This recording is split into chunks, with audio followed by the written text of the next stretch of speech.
The new history of the DC universe, the Dakota incident, recently came out and it's had a ton of success. That being said, DC is not the reason that this did well. They had absolutely no promotion for this. The only reason that I knew that this even existed is because I saw people talking about it on TikTok before it came out. And I think one of the big reasons that people were talking about this because it came out is because of something that's going on right now with hashtag DC So White. If you're not aware of DC So White, it's a movement that's going on right now to point out just how white DC Studios is right now because it's been 1,115 days since a black character has had an ongoing in the mainline universe. And I've only recently gotten into comics, so it's really disappointing to come in and see that stuff like this is happening. Not by the people leading the movement, it's great to see those people taking initiative, but the fact that this movement needs to happen in the first place is really disappointing, especially when it's coming from a place of people that I'm supposed to be looking up to. I'm supposed to be looking up to these characters like Superman and Batman, but how am I supposed to do that when the people creating them won't even glance an eye at black characters? It's insane to me that we don't have Static and Mr. Terrific going on right now, especially after the success of the Superman 2025 movie. You really think DC would be more interested in getting something like that going with how many people were talking about how interesting of a character he was. And one of the excuses they use for this, which is absolutely bullshit, is that black characters don't sell. But what counts as a sale in the first place isn't even entirely clear to everybody. Like, you walking into your local shop and just picking a book off the shelf does not actually count as a sale. You have to have pre-ordered that, or you have to be someone who owns a shop buying the books, or else it doesn't count as a sale. So you're not actually going towards any of the numbers or counting as somebody who purchased that book or supported that book. So DC's going to act like you don't exist because you didn't know the proper route to buy that book. I didn't know that until very recently, so now I know that it's very important to put things on your pull list and pre-order books. That way you can actually be supporting the things that you're trying to support. But DC uses this, along with just not promoting any of their black characters and not creating any of them, to just say every time it happens that it doesn't work. It's fucking stupid. And that's not even to get into how racist it is to say, like, oh, these black books aren't selling, therefore all black characters aren't worth publishing. That's fucking insane. When white characters don't do well, you don't say that all white characters aren't worth publishing, or any other demographic for that matter. You're just being racist to black people, and it's very, very, very obvious. The entire community sees it, DC. Cut that shit out. Because at the end of the day, all anybody wants is to see these characters get proper representation and not be thrown to the side like they're nothing.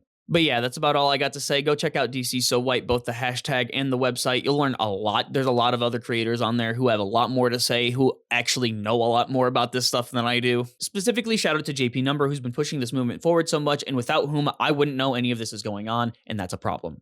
And if you're a DC fan, use the hashtag DC So White to talk about this problem. I've been Shikes. I'll see ya.